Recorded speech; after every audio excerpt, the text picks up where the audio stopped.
Bom, vamos lá, né? Bom, vamos então para essa questão. Um paciente recebe uma prescrição. Não, peraí, vou começar de novo. Que eu vou colocar aqui. Isso aí, vamos lá então para uma questão. Vamos ler o enunciado então. Um paciente recebe uma prescrição de omeprazol 20 mg uma vez ao dia em jejum. Esse medicamento, vamos lá. Letra A. É um profármaco que, ativado no fígado, liga-se irreversivelmente à adenosina trifosfatase e hidrogênio potássio, suprimindo a secreção gástrica. Letra B. Induz a atividade de algumas enzimas do citocromo P450 hepáticas, podendo aumentar a depuração de medicamentos metabolizados por essa via. Letra C. Mostra-se mais efetivo que o esomeprazol na inibição da secreção gástrica, pois inibe aí deve ser seletivamente a anidrase carbônica da mucosa gástrica. Letra D. Possui meia-vida de 24 horas, o que justifica a posologia de 20 mg por dia, pois somente uma única dose diária causa inibição irreversível da enzima. Na verdade, assim, é a letra A, né, como está aí no gabarito. Vamos entender por que agora. Primeiro, nós sabemos que o omeprazol, inibidor de bomba de prótons, ele é um profármaco. O que eu achei interessante dessa questão, né? Muita gente vai falar assim, cara, eu posso ir por exclusão, porque a letra B, C e D não são as corretas. Então, muitas vezes a gente vai pela coerência da resposta, né? Então, eu já percebi, naturalmente lendo, que é o omeprazol e ele é em jejum. Uma coisa que, por exemplo, se você já estudou e conhece os inibidores de bomba de prótons, você sabe que o omeprazol é um profármaco. Tá? Então a alternativa A já nos dá uma dica, ele é um profármaco, de fato é. Aqui está falando uma vez em jejum, né? Interessante que ele tem um meio ácido para ser ativado, aquela coisa toda. Se ele é um profármaco, ele vai ser ativado em algum lugar, né? Realmente no fígado também tem um grande percentual de ativação do omeprazol no seu profármaco, no seu fármaco ativo, tá? Então ele é ativado, ele é metabolizado pelo efeito de primeira passagem ou efeito chamado de pré-sistêmico, então uma questão de farmacocinética aí nesse sentido, ligando-se irreversivelmente à adenosina trifosfatase hidrogênio potássio. Essa talvez seria a grande pegadinha, né? Porque a gente está acostumado a ler lá H barrinha K, né? H mais barrinha K mais ATPase, que na verdade é isso. ATP é adenosina trifosfatase. Fosfatase, ase termina em enzima, ok? Então, ATPase, adenosina trifosfatase é a mesma coisa. Hidrogênio potássio, porque é hidrogênio e potássio, lembra daquele desenho? Que acontece? A bomba de prótons, né? Hidrogênio iônica potássica ATPase, que é o nome dela, outro nome dela, ou adenosina trifosfatase hidrogênio potássio, é o seguinte, ela quando ela está ativada, ela coloca o H+ para a luz do estômago, né? Então, influxo de H+, e essa bomba quando é ativada, ela troca pelo hidrogênio. Então, o hidrogênio sai, potássio entra, certo? Como é uma bomba, ela gasta ATP. E ATP tem o nome, adenosina trifosfato. Mas como é uma bomba e uma enzima, a gente termina em ase. Então, adenosina trifosfatase hidrogênio potássio. Ok? Suprimindo, ou seja, reduzindo a secreção gástrica. Ou seja, toda essa frase está correta. Ele é um profármaco, o omeprazol, é ativado no fígado sim, biotransformado no efeito de primeira passagem, tá? Já fala aqui que foi administrado em jejum, que é necessário a acidez para que ele seja exercido a sua atividade, sua transformação, certo? A ligação é biologicamente irreversível com a bomba de prótons, certo? Então, assim, o omeprazol tem uma ligação covalente com a bomba de prótons da HK-ATPase, certo? E suprimindo, ou seja, diminuindo a secreção. Secreção é a produção e liberação do ácido gástrico. Então, tá tudo certinho. Por que não é a letra B? Vamos lá. Induz a atividade de algumas enzimas do citocromo P450 hepáticas. O omeprazol não é um indutor enzimático, tá? Então, não aumenta a depuração de medicamentos metabolizados por essa via. Talvez ele quis dar uma confundida, porque medicamento de secreção gástrica, o cara pensa Antihistamínicos anti-H2, antissecretores e inibidores de bomba de prótons. Os antihistamínicos anti-H2, principalmente a cimetidina, ele é um indutor enzimático de fato, indutor e um pouco inibidor enzimático, né, para confundir, mas a alternativa B está errada, né? Por que não é a letra C? Vamos lá. Mostra-se mais efetivo que o esomeprazol na inibição da secreção gástrica. De jeito nenhum. O esomeprazol e o dexlansoprazol são os dois últimos, mais modernos fármacos inibidores de bomba de prótons. E o esomeprazol, quando ele foi lançado, a propaganda, digamos assim, dele, né, o objetivo dele, em comparação aos estudos clínicos e científicos com o omeprazol, que é o protótipo, né, é o da classe, ele mostra uma inibição da secreção gástrica muito maior que o do omeprazol, inclusive. Então, essa alternativa também já mostra-se incoerente, inconsistente já na primeira frase, certo? E a letra D de dado não é, porque, vamos lá, possui meia-vida de 24 horas, o que justifica a posologia de 20 mg por dia, porque somente uma única dose diária causa inibição irreversível da enzima. Não tem absolutamente nada a ver o tempo de meia-vida com relação à efetividade e à comodidade posológica de ser única dose, né? Tanto é que pode ser utilizado por mais vezes, de 2 a 3 vezes por dia, o omeprazol, ok? Então, por exclusão, eu já tiraria B, C e D, me sobraria só A, né? Ou então, se eu conheço bem a farmacologia dos inibidores de bomba de prótons, a letra A eu já ia bater o olho e já ia assinalar. Nunca façam isso, né? Mesmo que você tenha a garantia e a certeza que a questão é correta, leiam as outras alternativas também, ok? Bom, vamos lá para essa próxima questão. FRN, sexo masculino, 36 anos, com IMC, índice de massa corporal, 32, né? 32 no caso aí não tá, mas é quilos por metros quadrados no cálculo do IMC. Classificado como obesidade grau 1, né? Acima de 30 quilos por metros quadrados é considerado um grau para o IMC de obesidade 1. E foi diagnosticado com diabetes mellitus do tipo 2, né? Uma coisa que é um pouco estranha, que um paciente diabético do tipo 2 geralmente é diagnosticado após os 40. Mas tudo bem, tá lá, deve ter história familiar, um alto, pelo IMC 32, provavelmente uma circunferência abdominal proeminente, né? Gordura visceral, e aí pode provocar uma instabilidade em receptores da insulina de fato, né? Vamos lá. O antidiabético oral de primeira escolha para esse paciente é...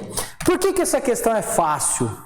Né, eu considero fácil. Primeiro, que todo diabético diagnosticado do tipo 2 que não tenha lesões em órgãos-alvo ou alguns riscos associados, né, por exemplo, o cara tem 58 anos, é obeso, é tabagista, tem casos na família, deu um quadro de hiperglicemia ultrapassando o limiar renal, ou entrou num quadro de hiperglicemia emergencial com cetoacidose metabólica, ou é fumante, sedentário, cheio de comorbidades, é hipertenso, é coronariopata.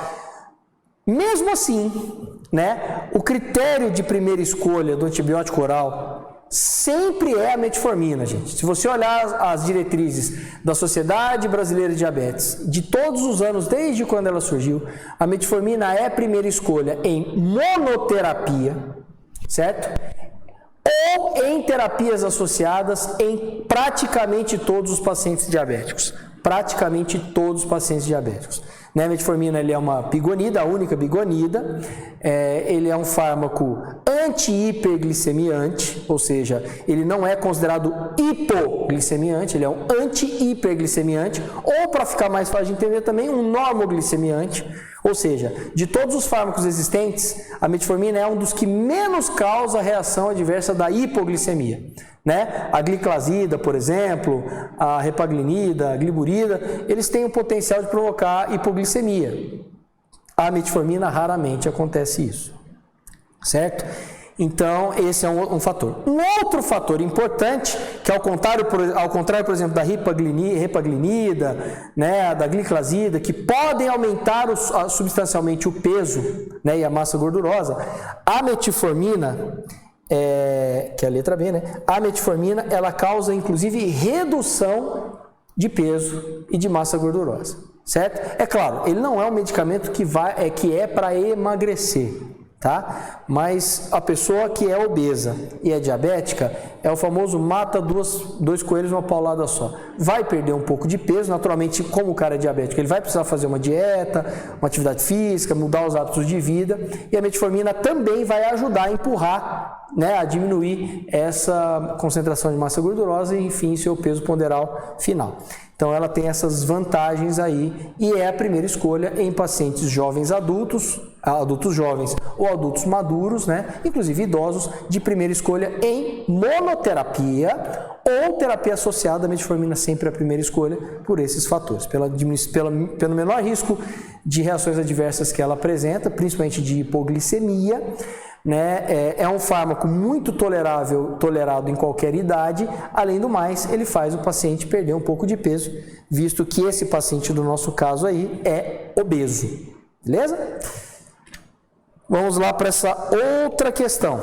As estatinas sofrem biotransformação pelo fígado. Ok. Principalmente pelas enzimas do CYP3A4, que é o citocromo P450, subtipo 3A4.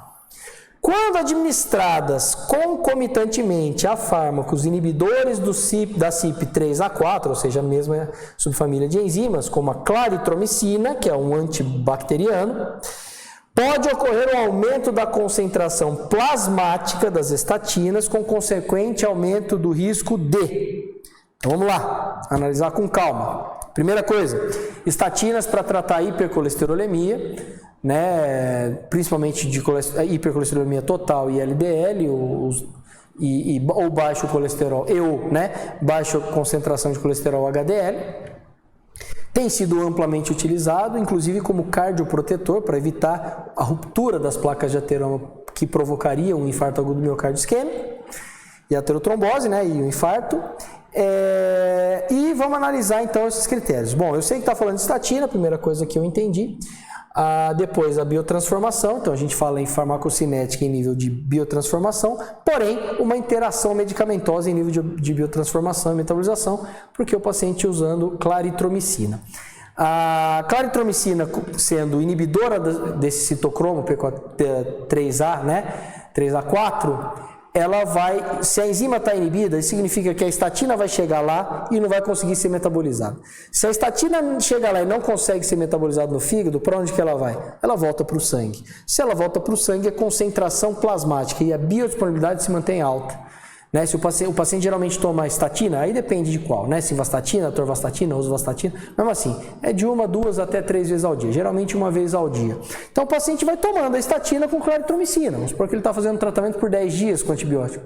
Ele vai tomar 10 dias de estatina com claritromicina. Vai tomar hoje, a claritromicina não deixa a estatina ser metabolizada, ser eliminada, a estatina volta para o sangue. Amanhã ele toma outro comprimido, mesma coisa, a claritromicina está bloqueando, está inibindo a metabolização, então vai aumentando a concentração dos níveis séricos plasmáticos, aumentando a biodisponibilidade e o tempo, né, dessa biodisponibilidade da estatina. E aí, ótimo, isso eu já entendi. Então, o que a estatina em alta concentração plasmática e sérica pode ocasionar? Né? Vamos pensar aí. Teoricamente, a gente precisa lembrar de duas coisas relacionadas à estatina. Nós temos duas reações adversas principais, tá? Uma delas está relacionada à dor muscular, né, que tem a ver com a musculatura, inclusive com lise muscular, e a outra com hepatotoxicidade, ok? Nessa questão, nós temos as alternativas que falam disso. Ó. Então, bom, estatina eu sei que não causa convulsões. Então, eu já descarto essa possibilidade, certo? Lesão renal também não é característico de uma reação comum, né? A nefrólise ou a lesão de néfrons ou dos rins no uso das estatinas. Me sobram as duas coisas que têm relação, que eu falei para vocês aí, né? A hepatotoxicidade, aí eu fico na dúvida, e a rabdomiólise. Como é que a gente tem que lembrar disso? Por isso que é importante estudar as estatinas e tal direitinho. Bom, a primeira coisa que eu lembro é que geralmente se lembra isso, dor muscular e hepatotoxicidade. Eu sei que podem causar as duas coisas. Aí a minha dúvida né? Qual delas agora? Então lembrem que a maioria das questões de concursos, elas têm duas alternativas que você fica na dúvida, isso é muito comum. Mas vamos pensar, se eu estou tomando a claritromicina, provavelmente não é por muito tempo, aqui a gente precisava saber por quanto tempo a prescrição, mas vamos pensar que está tomando por pouco tempo. Ninguém vai tomar claritromicina por um ano, 365 dias, isso aí, provavelmente não, né? Obviamente que é improvável que exista uma prescrição assim. Então a gente pensa em curto período de tempo do uso da claritromicina, inibindo, né, a enzima que metabolizaria a estatina, aumentando os níveis séricos de estatina e biodisponibilidade. Então, ok. Aí eu tenho que pensar, o que causa hepatotoxicidade na estatina? Geralmente ela é tempo dependente, ou seja, quanto maior o tempo que o paciente utilizar a estatina, e lembrando que a estatina geralmente o uso é crônico e ininterrupto, ele vai ter um grau de hepatotoxicidade. Em altas doses ou altas concentrações, ele pode, não é que ele vai, mas ele pode provocar as lesões musculares. Eu lembro que mio é músculo e lise é quebra, realmente destrói massa muscular. A rabdomiólise é isso, provocando uma sarcopenia, uma redução de massa muscular, e esse consumo da massa muscular pela lise das proteínas musculares provoca dor e instabilidade álgica, né? Então ele vai sentir dor. Ok? Então eu sei que como a hepatotoxicidade está mais relacionada ao tempo de exposição da estatina, e aqui a dica está indireta, ó, antibiótico, o cara não toma antibiótico pro resto da vida, certo? Então o tempo aqui não tem tanta influência, e sim a dose. Então a resposta é B, deixa eu ver aqui. Olha lá, resposta é a letra B, justamente por entender que a alta dose, a alta concentração de estatinas pode provocar a rabdomiólise, a lesão muscular e a dor muscular, certo? Hepatotoxicidade não é, então, nesse caso. Se a gente falar assim, doses convencionais ou até altas doses por um longo período de tempo, nós poderíamos, então, pensar em hepatotoxicidade, ok? Então, a letra B de bola é a resposta rabdomiólise. Nessa outra questão, ó, vamos lá.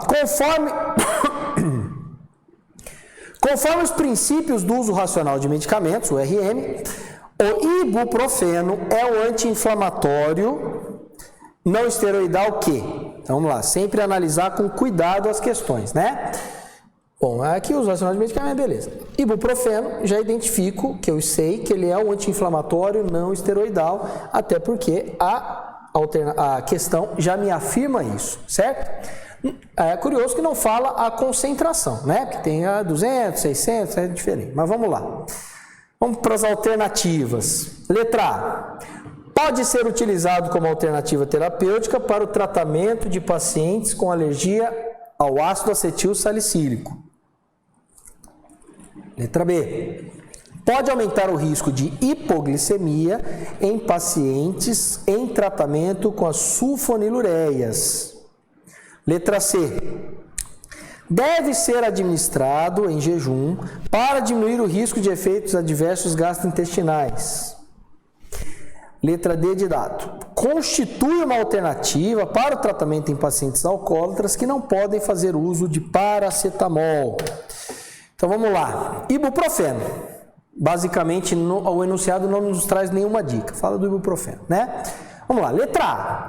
Pode ser utilizado como alternativa terapêutica para o tratamento de pacientes com alergia ao ácido acetil salicílico? Não, né? Não é uma alternativa por causa da estrutura química. Eles têm uma base de uma estrutura química lá, igual você fala, é pirazolona e tal. Ele tem uma base de estrutura química semelhante. Então não é uma alternativa para quem tem alergia ao ácido acetil salicílico, que o paciente pode exibir, usando ibuprofeno, essa alergia também, essa reação de hipersensibilidade.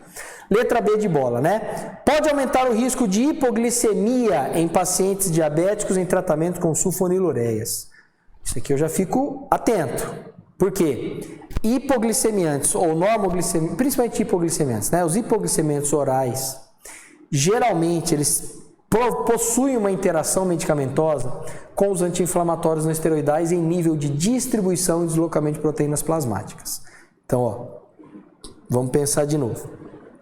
Risco de hipoglicemia em pacientes diabéticos que usam sulfonilureias. Primeira informação importante, já vou adiantar que a resposta é essa, tá? Lá, letra B. O que que a gente precisa levar em consideração?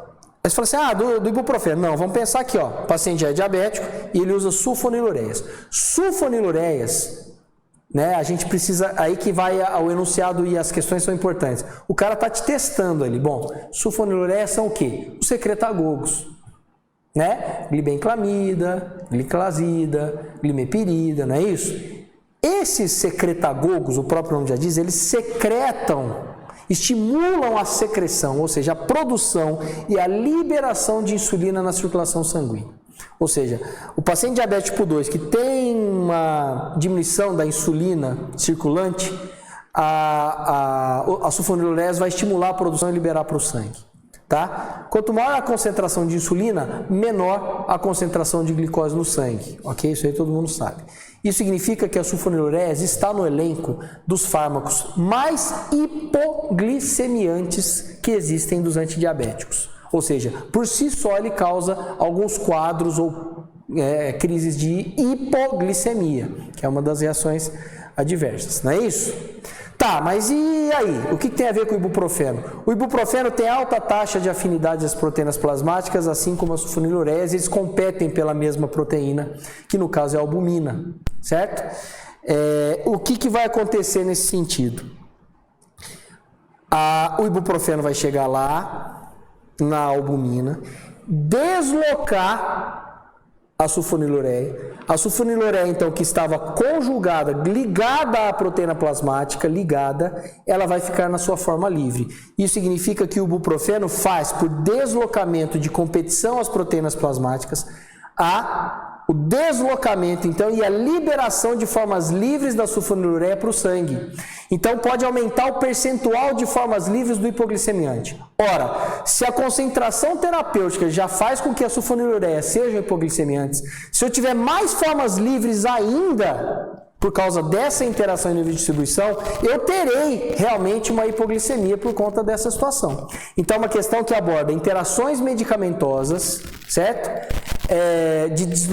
Em nível de farmacocinética, em nível de distribuição, relacionada à ligação e a deslocamento de fármacos das proteínas plasmáticas. Lembre que fármacos livres são os que fazem um efeito farmacológico. Fármaco ligado às proteínas plasmáticas não. Então, se eu estou deslocando sulfonilureia com o ibuprofeno vai ficando ligado e a sulfonilureia vai saindo e chegando à circulação sanguínea, provocando risco de hipoglicemia. Por isso que a alternativa é a B de bola, né? Por que não é a C? Vamos lá. Deve ser administrado em jejum para diminuir o risco de eventos adversos gastrointestinais. A gente sabe que os anti-inflamatórios não esteroidais, de fato, eles têm também provocam uma epigastralgia, né? Por contato. Então vai lá, encosta ali e acaba lesionando por ser fármaco, o ibuprofeno, por exemplo, por ser um fármaco ácido. Então, a ácido vai, digamos assim, machucar. É como se você tivesse uma ferida e colocar limão, ferida na boca. Quer dizer, você vai colocar um ácido ali numa região de mucosa exposta, provocando dor, não é isso? De fato, isso pode acontecer. Mas administrar em jejum vai ser, além de ser pior em algumas situações, né, pode ver, eu quero tomar anti-inflamatório, eu vou comer antes. E o mecanismo de ação, né, a dor, hipergastralgia, né, ou a dor de estômago, ela está muito mais relacionada ao mecanismo de ação da inibição da ciclooxigenase, diminuição da mucosa gastroprotetora e o ataque ácido do que propriamente dito o contato. É claro que as duas coisas contribuem, certo? Então não é essa a alternativa. Administrar em jejum é até pior, né? Vai machucar mais a mucosa gástrica. Letra D de dado não é, porque constitui uma alternativa para o tratamento em pacientes alcoólatras que não podem fazer uso de paracetamol. Isso não é uma alternativa, visto que a maioria dos anti-inflamatórios não esteroidais tem um certo grau de hepatotoxicidade. Tá? Ibuprofeno é um fármaco também altamente hepatotóxico. Existem anti-inflamatórios não esteroidais menos hepatotóxicos? Existem, mas não é o ibuprofeno. O ibuprofeno é um fármaco hepatotóxico, tanto quanto em algumas doses até maiores, né, tem maior grau de hepatotoxicidade em comparação com o paracetamol. Beleza? Vamos para essa aí então, essa questão. Conforme preconizado pela Organização Mundial de Saúde, no tocante ao uso racional de anti-inflamatórios não esteroidais, Vamos lá. Letra A. Pode-se dobrar a dose de um anti-inflamatório não esteroidal, o que leva ao aumento de efeito clinicamente relevante, sem provocar incremento de efeitos adversos. Letra B. Deve-se considerar a diferença de ação anti-inflamatória entre os diversos grupos, sendo os coxibes mais eficazes que os antigos inibidores orais de COX-2, e esses últimos mais eficazes do que o paracetamol. Letra C. Substituir um ANE por outro, preferencialmente de um grupo diferente, quando o paciente não apresenta resposta adequada ao tratamento. E letra D de dado, deve-se considerar a opção de utilizar um ANE da classe dos coxibes em pacientes com história de doença péptica que necessitem de uso continuado de anti-inflamatórios não esteroidais para alívio da dor. Bom, primeiro, esse preconizado pela OMS, uso racional, nada a ver. Então está perguntando de anti-inflamatórios. É a única coisa que o enunciado nos contribui nesse aspecto. Dobrar a dose de anti-inflamatório pode levar a um efeito clinicamente relevante? Sim. Essa primeira informação está coerente, tá? A gente tem que ler a alternativa como um todo. Não pode estar metade da questão certa e metade errada. A outra metade está errada. Tá? Então, assim, em algumas situações, dobrar a dose de um analgésico, de um anti-inflamatório não esteroidal, pode potencializar o seu efeito, sim. Porém, vai provocar um incremento das reações adversas. Então, se eu tenho, em algumas situações, assim, vamos dar uma dose de ataque de uma nimesulida, ou de um diclofenaco de sódio. Aí você vai lá, você toma um comprimido. Se você tomasse um comprimido só, você não ia sentir nada no estômago. Tomando 2, você sente. Então, ele pode aumentar os riscos de reações adversas, assim como pode aumentar, e de fato aumenta, o efeito clinicamente relevante. Então, em alguns casos, aumentar a dose do anti-inflamatório vai reduzir o processo inflamatório, reduzir a dor, etc., os sinais logísticos da inflamação, mas também vai aumentar o risco de reações adversas, tá? Você fica mais exposto. A letra A não é. Letra B de bola. Deve-se considerar a diferença de ação anti-inflamatória entre os diversos grupos, sendo os coxibes mais eficazes que os antigos inibidores orais de COX-2, e esses últimos mais eficazes que o paracetamol.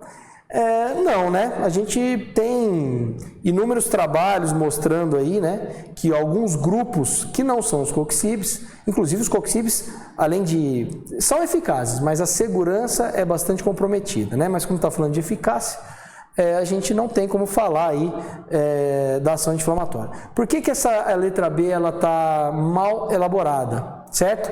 Porque aqui fala da ação anti-inflamatória, depois fala de paracetamol. Mas se eu analisar de um ponto de vista criterioso, apesar do paracetamol ser considerado anti-inflamatório não esteroidal, é porque ele tem uma certa inibição da COX. Mas se a gente pensar no que é o processo inflamatório, que é dor, calor, rubor, né, tumor, edema, aquela coisa, o inchaço, o paracetamol não tem esse efeito no edema.